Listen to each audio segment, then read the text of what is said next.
If you are facing network problem on your Motorola Moto G85 5G, watch this video till the end.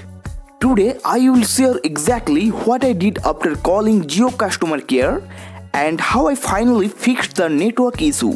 I started facing network problems from the very beginning, and now it's been almost 9 months since I have been using the Jio SIM in my Motorola Moto G85 5G. The signal was always unstable. Sometimes the signal disappeared completely, and sometimes it showed 5G but there was no proper connectivity. So I called Jio customer care and they told me to try 3 settings. At first, manually select your network.